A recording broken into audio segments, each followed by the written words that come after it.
I was born in the west bedroom. Yeah, when people died, you know, this is the room they put them in. If the revenuers came, somebody would run in here and release this. My dad says that at one time, there were like 15 people living in this house.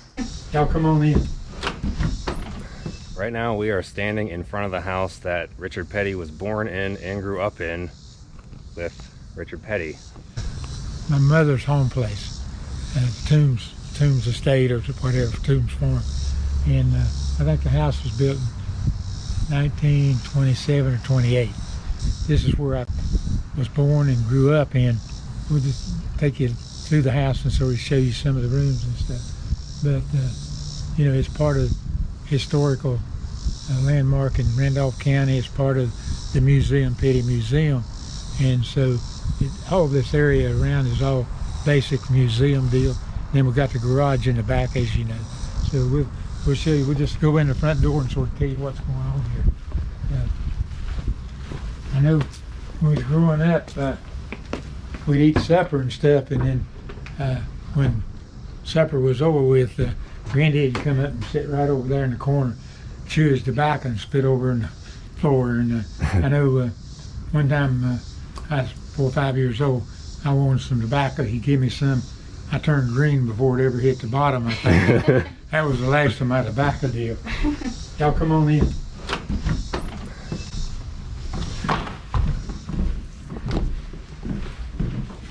When we first moved back here, my grandmother and granddaddy died, and Daddy bought the house from all the brothers and sisters. And this was our front room. And it always has been the front room. This room here was where Mother and Daddy, they slept in there, and that was their bedroom. This was mine and my brother's bedroom. We slept in here, and I guess until we got married, we slept in the same bed with each other. So that's the way everybody lived. Upstairs, there's 3 bedrooms. I was born in the west bedroom, and Mother, myself, and my dad lived there, and then my brother was born up there also. And this, when I was growing up, this was the dining room. This is where everybody eat. But when everybody moved out and we moved in, then this became the family room, I guess. You know, we had a telephone. I got a TV in 1954, 55. So, you know, and we still got the original telephone, I think. What period of time is the house configured right now to be like? In 1951 or 52, then the house was redone. In other words, it was cleaned up because Grandmother and Granddad had moved out, and then my dad bought the thing from all the kin people, and so he came in and they redone the floors, painted the walls, done everything. So everything you see is original stuff. And this was naturally the kitchen, and it's always been the kitchen. You know, I can remember the first time we got a refrigerator, you know, back in the early 50s, I guess, and that was the greatest thing. We didn't have to have ice and ice box. We just was able to open the door when everything was cold. So, and then this room here was a pantry, and then when Daddy and them bought the place, then through that door was a bathroom, and running water, warm water, hot water. Man, we was in hog heaven. We had never seen anything like that. So that was about it. And originally when they built the house, they drilled a well here, but they never did get any water out of it. So they finally covered over it. And it's got a little bit of a basement down there where Grandmother and Mother stored their stuff in the wintertime. They'd canned stuff and all that, and kept it down there, and it was always cool down there. Is that where the fridge was when That was where the fridge always was? It's basically, this is the way the kitchen, I think this table was probably moved over closer, but, you know, it was pretty much the way everything was. Still got the original stuff on the wall, the plaster and stuff. A few broke places and stuff, but other than that, Yeah, I think it took my granddad like 3 or 4 years to build a house. He was in the lumber business and sawmill, and they put the house together and then waited for it to dry out before they ever put the plaster, all that stuff, so that it wouldn't settle. So the house has never settled. So you were growing up having Christmas morning and stuff all in there. Was that in the other room with the trophy case? Where you'd open Christmas presents and... Yeah, we always used the front room for Christmas and all of that stuff. And then when Linda and myself, we always had, when we first moved in, they had a heater in that room, and that heated the whole house. Of course, we kept the door shut. And when Linda and myself got married, we moved upstairs. We used that room right above for our living room, and then the front bedroom was where we slept. And so we didn't have no heat up there, so we cut a hole in the floor for the heat to go out up into the living room. The bedroom was still cold, but the living room was Yeah, we saw that, and we're like, oh, you can see right down there. Right. Just cut a little hole, no fan or nothing. It just all the heat went up, so it worked out good. So we lived here for a year, and Kyle was born, and then we bought a house trailer, I guess is what we call them then, and put it out in the front yard, and we lived there for I don't know, a couple of years, and then we built the brick house that's over beside here and moved into that. How old were you when you remember your dad starting to work on race cars out back? Well, when it first started, I was like 12 years old, 11 or 12 years old. First race we run, I was 11, and that was in June, and I turned 12 in July. So basically, I started working on race cars when I was 12 years old. Wow. So I've been working on them ever since. Hear a car fire up and run outside to go see what was going on? Yeah, you know, we had everything here. The garage was right there. I know you've seen the floor. That's the original floor and all that stuff.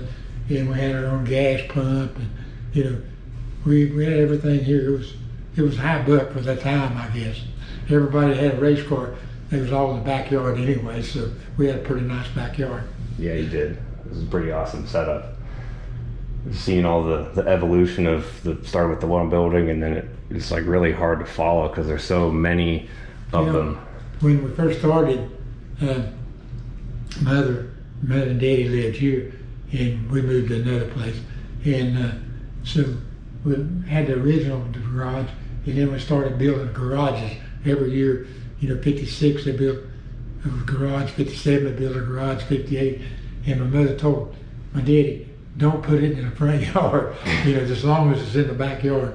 And then, you know, after a period of a year, we ran out of room over there, and we started building down here. Where these buildings are, there used to be a big garden. That's where, back in the day, everybody had a big garden, and then they had a chicken house out back. I mean, you know, down right in the corner of the woods, they had a hog pen for the hogs. So, you know, people were self-sufficient at that time. They went to the store to buy something, I don't know what they bought, but they had all the ingredients, the green stuff anyway, to be able to live here. You remember the first time you ever drove a car, like even a regular car? No, not the first time I drove a car. I remember the first thing I ever drove, I was like about 5 years old, and it was getting up hay in the front yard. All that was pastured in a field, and they had this, I don't know, 38 pickup or flatbed truck, and it had a granny gear in it and had a throttle.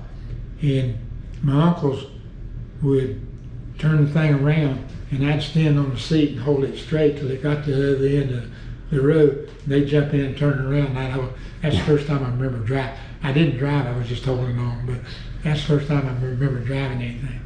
And all that time the road was dirt and stuff. And I guess the first time I drove a car was mother needed something at the store. My uncle ran the store right across the road up there in Level Cross. And she'd put me in the car, and I'd drive up there. And I never went across the road. I'd turn around and drive back on the dirt road. Everybody done it. It was no big deal. Oh, that's really cool. It's crazy to be standing here kind of picturing where those things happened, and that it's still all here. There's a lot of history here, that's for sure. That's what we want to capture, that and preserve it so people can watch this for the next rest of forever. Yes, this will become part of the museum. And over a period of time, we'll be able to come to the museum, and then if somebody wants to visit the house, then it can come out and be part of coming to the museum. And they'll see where we was born, where we was raised, and then see the rest of our life down there in the garage. Growing up years, this is the history. You know, every time you walk in a room, you remember something that happened, a Christmas deal, or something you done wrong, got a whipping for, or whatever it was. So, you know, yeah, I got probably, 20 years of experience in this house and 20 years of memories. There used to be a well right there, but Yeah. it cemented, this is all in. Yeah, you can see But they the never circle. did get no water out of it.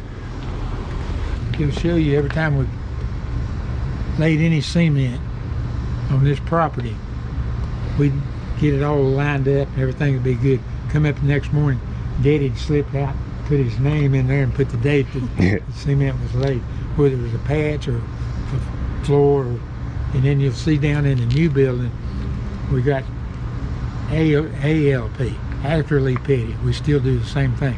We lay cement here, we put his name down and put the date. Wow, that's really neat. So that's history here. Definitely. So we're gonna get some more in-depth detail of this house and upstairs and everything. Hey, my name is Rebecca Petty Moffett, and I'm Richard Petty's youngest daughter. And I'm Sharon Petty Farlow, and I'm Richard Petty's oldest daughter. So you have some growing up memories in here also. Yes. I lived next door for about 15 years. So this is the formal living room, and we were not allowed in here except for Christmas Day growing up. This was the formal, so we only celebrated holidays in this room. And this house was built in 1924 by our great grandfather, yes. And still today, it has the original floors, the original walls, a lot of the original light fixtures. So when you were growing up, what did it look like in here? What was on? It basically looked like this. We had some more trophies. We now have put a lot of his trophies in the museum. And there was like a center cushion, and then they had a piano. And they had a piano. And then the only time we really came in this room was at Christmas. We had a tree right by the door, and that he would cut down, and the property, and this is where we would have Christmas. If it wasn't Christmas, you just didn't come in this room. Really? It was off limits. Yes, it was off limits. This was our grandparents' room. This was the master bedroom. When we were growing up, when our grandparents lived here, this was their room. But now the museum uses it to display a lot of our mother's, some of her doll collection. Yes, she had a lot of older dolls and dolls that are part of collections, and so we have tried to display a lot of her dolls in this room. Was it blue back then too? It was. It was. We've not painted it, and it still has the original light, and it has the original light switches. And then this bedroom. Yeah, those switches are really neat. I think They that's cool? right. Yep. So, and then this This was the original bedroom. This was like the grandfather that built it. This was their room. That's why my grandmother always used that room. Because she felt like this was her parents' room. Huh. So even Lee was second generation of this house. Yes. Well, it was our grandmother, like our daddy's grandmother's father that built the house. Okay. So it was the Toombs actually that built the house. Okay. Yes. So And our grandmother was the oldest. So she's the one who ended up with the house. But you can ask all of Daddy's cousins, aunts, everybody lived in this house. Huh. Yes. If you were a Toombs, everybody had lived in this house. Everybody lived here. But she was one of the oldest, and when they were married and the parents had died, he worked really hard to make the money to buy this house because this is where he wanted their home to be. But this room has, right now what we have in here is we just have some pottery, just a little bit of pottery. These are a lot of these are locally made here in Randolph County, and they're limited edition. Now this nativity set that was made by our grandmother. She did a lot of ceramics and things, so we've got it displayed here so people can see it. But I was going to show you, this was a bedroom, and this was like a little Medicine. like a medicine cabinet, and just built right in the wall. You see, it's got the old match stuff like that. Isn't that neat? And then I have a story Built about the medicine cabinet right in the wall of the bedroom. One time, the revenuers came because they came all the time to check the house and go through the house. And they came in here in the bedroom and they found a little bottle of Shine. And my grandmother yanked it, or my great grandmother yanked it out of her hand and said, "That's my medicine." And stuck it back in there. Yeah. So, but the fireplaces, used to, that was the only heat. So they had to have the fireplaces to keep warm in the winter. So. What was on all these shelves here? So those were actually in our parents' home, and it had Department 56 Village on it. And in the meantime, we brought it over here. We were going to display it, and 2020 happened, so we got the shelves brought in and put here, but we haven't. It's always a project. We haven't got the. It's a work in the progress. stuff on it yet. So anyway, We'll get to it eventually. That's it. Yeah. We got a lot of those too. It's understandable. I mean, that year came and a lot of things got halted and changed, and We did a lot of cleaning during 2020. So when it was originally built, this was built as the dining room. yes. Because they were a big family. There was like 8, our grandmother being the oldest, but there was 8 children in the Toombs family. So this was the original dining room. So that was like a built-in china cabinet. But by the time we were growing up, coming along, our grandparents had made this like their den. So when you came to visit, like my grandfather's lazy boy sat right there, and my grandmother's knitting chair sat right there. Yes. And he had 2 TVs going all the time. And they put up. Two? They had a big rug in here, and they put up ceiling fans. And she had a like a baker's rack that sat right here that always had candy on it. Do you remember that, Sharon? Mm-hmm. And then that door is original to the house. So pretty with the glass knobs and the glass in the door. So he would watch 2 different TV shows at the same time? Mm-hmm. What were they usually? Well, like he would watch a race and a baseball game at the same time. Oh. Like on a Sunday, he would have the race on one channel and the Braves on another And channel. then this stand during the winter, because heat rises, they would leave it open so that the heat would go up and heat the upstairs room. Because when our there's no parents- fireplaces up there, so you didn't have heat. But in the summer, they would close it to keep the cool. And when our parents first got married, they lived here. And so, because our grandparents told my daddy and my mama that they could live here, so when they moved in, they didn't always want to be around our grandparents. So they went upstairs and they made one of the rooms upstairs, like sitting theirs, room. sitting, Yeah. watching TV, hanging out room, and Yes. then this was their bedroom. So our daddy actually cut that hole Yeah. in the floor so they wouldn't be cold at night. Yeah. Huh. Because there's no heat upstairs. No heat. So like I said, all this is still original, the paint, the windows, the walls, they were. Yeah, that must have been I want me another they had a TV, telephone so over there. They had a telephone and their TVs and all that stuff over there. I think it's of course, that was years later, it's strange to see outlets in the wall that don't have the ground prong hole in them, where it's just 2 holes instead of 3. Yeah. And then this is their kitchen, and this is the one room they had to update because, like I said, there was a well out here on the porch, right in the middle. They've since taken it out and covered it up. But that's where they brought in their water, for the bath and for cooking. And so, of course, the kitchen's totally redone. Now, this is where the cabinets were and the stove and everything were. But they built had these I think cabinets. Daddy said there used to be like a wood stove that came out of the wall Yeah. over there or something. But there's all kinds of like little hidden compartments And in then this this house. was the pantry. Like this is one of them. Oh yeah, they kept that's It is cool. now used for So if somebody came in, they wouldn't know it was there. Yeah, we like that stuff. This was their little pantry. We now use it for storage, but this was their pantry. And, of course, people, they had a downstairs cellar, and then they had this pantry, where they kept their canned goods and things like that. That was all original to the house. And then that was an outside door. Which now goes to Here, We're not out to gonna the open porch. it up because we got a bunch of storage in it. Yeah. So then this takes you back in here.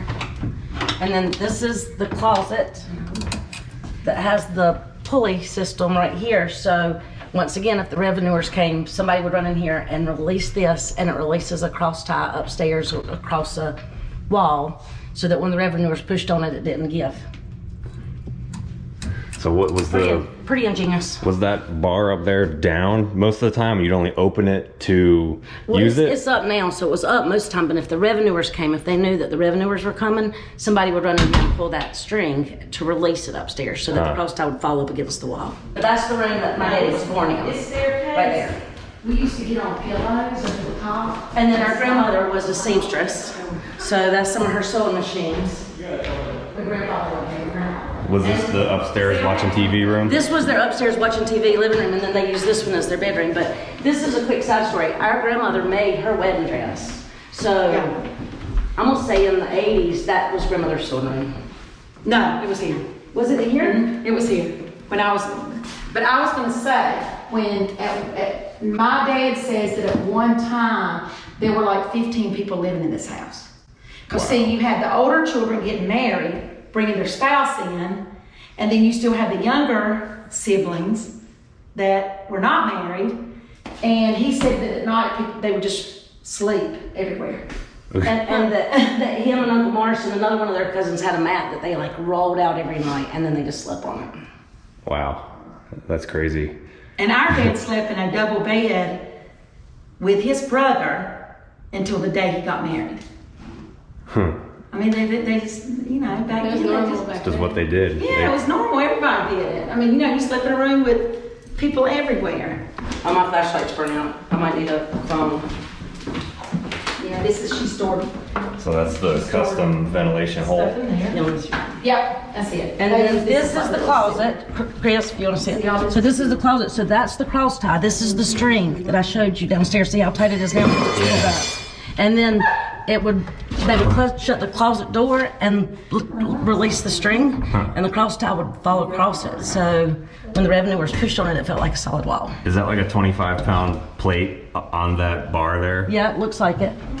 But see, it's just enough room in here, if you can see, just to store a couple crates of, I guess, moonshine. It wasn't really attic space. And were contraptions like that pretty common in houses around here during that time period? I would assume. I have no idea. What? Contraptions like the hidden closet, were they pretty normal in houses I have no idea. in the 20s, probably? No idea. No idea. The remnants of that era are really And fascinating. this is really special because not a lot of people come upstairs in this house. Yes, because people don't understand that's the way it was back then. You know, I mean, this house is 99 years old. You know, I mean, you think that's a long time for this house to be standing And there. as solid and stable as it is. Yes. Yeah, it is. It's a testament to how well it was built. Yes. Yes. So it doesn't creak? It No. really doesn't. No, It's very that's what I solid. said. It took 4 years to build it.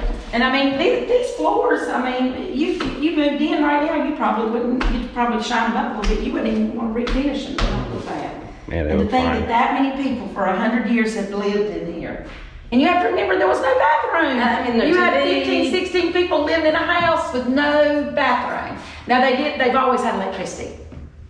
They didn't add that to the house. They built electricity in this house. So they did have electricity, they just didn't have indoor plumbing. That's why the light switches are like this. Yeah, I've never seen light switches like that, ever. That's pretty crazy. It is neat, isn't it? Which one of those back there was the outhouse? Is it still The standing? outhouse is gone. Oh, Yeah, but let's see that. It was that one right there.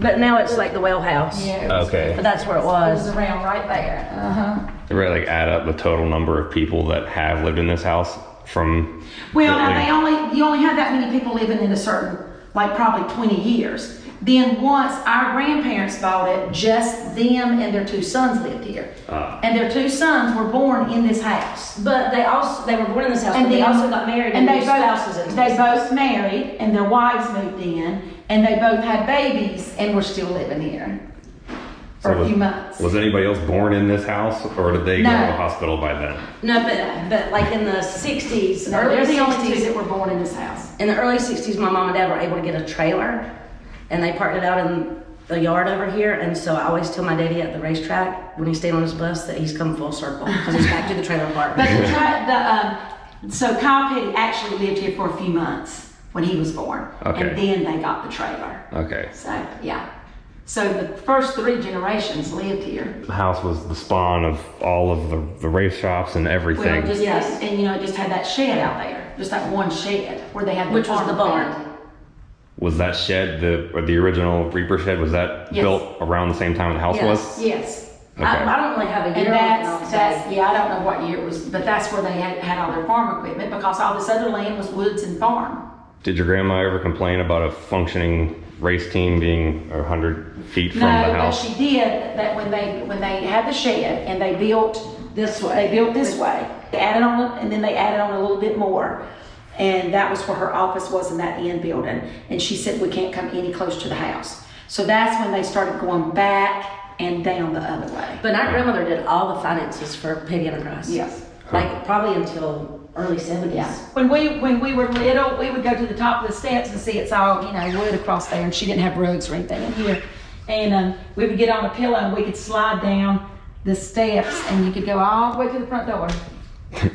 Did you get in trouble for doing that? No, she let us do it. He did not. We could only do it when he was not here.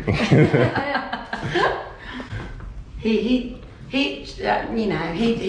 was set in his ways, so he didn't. He built a putting green in He the didn't like backyard. kids. We when did. He had golf balls in the front yard every day, and he putted in the backyard in the evenings. But he made his own putting green, and you couldn't even step on it. Like if you Yeah. like, much less ride a bike. But if your foot got off the sidewalk onto it, you got in trouble. And the only TVs they had were in here. And when I was little, they only had one TV. So if we spent the night, we had to sit on the couch in the room and just watch what he wanted to watch on TV. Of course. What was that if there was no race or baseball game on? I don't even remember what it was. Probably That something was- Western, I don't I'm know. older, Yeah, so- what was living with Grandpa Lee Like like? Gunsmoke Valley. But I remember it would be so boring, and we would always sleep in this room. We'd be thrilled when it was time to go to bed because we weren't allowed to go upstairs. We weren't allowed to come in here. We could only go in between the kitchen and the den and the bathrooms. Yeah, when people died, this is the room they put them in. Back then when people died, They would embalm the body and bring it to the house, but and everybody it did would stay visitation at the house for days until they got ready for burial, and people would come visiting. That's the house. creepy, isn't it? So there's been a lot of people that have died in the family that have laid in this room. So this house really has been the entire circle of For life generations, from yes. And our cousin lives next door now, and he tells us all the time that at night that he can see stuff over here moving. So it just rained here, so it's messy right now. But this was it. This whole backyard right through here. The brick house right over there. Yeah. That was my mom and dad's first house. So that's the house that my sister was. That's the house she lived in when she was little. Okay. And then I lived in that house like the first 3 years of my life, but then that's when he moved to that house that he's in now. So I don't really remember living in that house, not like she does. We moved in 75. Moved in They 75. built it in like 64, and we lived there until 1975. So like 10 years. But see the sidewalk that goes in between? Yeah, it's older than the addition because they ran over it with the. Yeah. Well, and that was Well, this that- addition, if you walk back here, you'll see they added on one bathroom and then they added on another bathroom. When they added a bathroom, they added the bathroom right here. Oh, yeah, you can see the difference in the base. Yeah, they went from the original house right here, and this was the bathroom. and then that was the And addition to then the later on, he wanted his own bathroom, and he wanted a big walk-in shower. This one had like a tub and a shower. So they went from here over there, and he has a huge walk-in, big counter, all that stuff. But yeah, Huh. we lived right there. So this was the sidewalk. So my dad, every day, he'd walk to work, walk home for lunch, walk back to work. And then if he wasn't home when my mom thought he should be home, we walked over here and told him to get home, and then we walked back. And when I was a little girl, I thought this was a mile long. So where was the putting green at? It was this part. See where it's so sandy? I guess that's why. That's what he was just saying. It's so sandy because I guess you put the whatever grass on top of sand. But it was basically from the edge of the house out there to where the asphalt is. Huh. So like if you're walking through here, like if you had gone over to the old house or something, you're walking through here, you couldn't step off that little bitty section of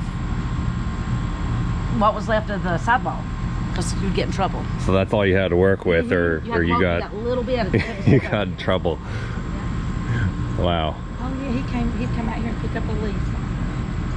Is that particular? Mm-hmm. If you like this video, you really want to check out the other 2 videos we did at the Petty Complex with Dale Inman. One of them is going around the whole property, showing the history of the buildings, kind of how they evolved, like the former Petty Enterprises race shop stuff. And the other one is Dale going through the Petty Museum, telling us about the artifacts, telling us stories about them. You can find those and a lot of other classic NASCAR history videos on the Racing History Nerd Zone playlist on the channel, which, if you haven't checked out yet, you're new here, we think you're really gonna like it, because if you watch this whole video, you like the same kind of stuff that we like, and that's what we make videos about. That and building stuff like this Suburban that we're putting a 632 big block into. Fun stuff like that. So maybe you would want to subscribe. You can click the button and you click the bell. That helps us out. Also, it does help if you put a thumbs up on the video. It doesn't cost you anything, but it helps it get recommended to other people, apparently. That's what I've been told. And if you like the hat I have on, you can find that at stapletonautowworks.com. Pretty cool. I got matching shirts too, but I'm not wearing one right now because mine is in the washing machine, and we don't have very many of them left, so I only took one for myself. But this is what they look like here. You got like the old school Winston Cup trophy style. And down the front, uncovering stock car racing history. Little bigger logo on the front. And we got a cool shirt with X-pipe boom tubes on it. We got hats, Good Wrench style pit crew shirts, and we have this logo on a white shirt with nothing on the back, just in case you're at the track or something and it's really hot and you don't want screen print sticking to your back, because that's something that personally bothers me. So here's your track day white shirt. And we got a really cool sticker pack too. It's got all the, let me drop them through here. It's got all these logos and decals. You get all 5 of these. It's like $9. It's a pretty dang good deal considering what other people sell their stickers for. You get like 1 sticker for $7. Like, that's not cool. You get all these. And for those of you who've stuck around this long, we really appreciate you, because we wouldn't be able to do what we do if it weren't for people like you supporting us being able to do it. And if you don't like the ads that are in the videos, think about it this way: if those ads aren't in there, these videos don't exist. Because if those ads are not in there, we can't eat, we can't pay rent, we can't pay the bills, we can't pay for diesel to drive places and film these things, and I'd have to go get a job working somewhere else. Heck, I don't know, at a car dealership or in a fab shop or something, and these videos don't happen, this history doesn't get documented. So I don't know, it's kind of puts me in a hard spot, because I don't want to put ads in videos, but I have to, because I have to survive. And like, you know, when people are like, oh, you don't want your stupid ads and videos, you shouldn't put those in there, just make the video without it. That's the same thing as me telling that guy, okay, next time you go to work, take a pay cut. Why don't you go to work for almost nothing? Why wouldn't you do that? You don't need to get paid that much. Why don't you take a pay cut? You don't want to take a pay cut. It's the same thing. It's annoying. If you like what we do, it shouldn't be a big deal. I don't know, that's just how I feel, because they don't exist without them. And I probably didn't even need to have a big rant about this, but it's something that really bothers me, because I already don't want to put them in there, and I don't like taking heat for doing it, but like, unless someone's gonna come out of the sky and just start paying the bills, it has to be done. And if that doesn't bother you and you're like feeling me right now, we appreciate that a lot. Your understanding means a lot, and you're important to us. Very. And Logan would be in this outro right now, but she's taking Shelby to the vet for her puppy shots. So we will see you on the next video, which will most likely be the Monte Carlo out making noise with its new IROC style X-pipe setup. And spoiler alert, it sounds freaking insane. It doesn't sound like any LS powered engine I have ever heard in my lifetime. You're gonna be pumped to see this thing make some noise.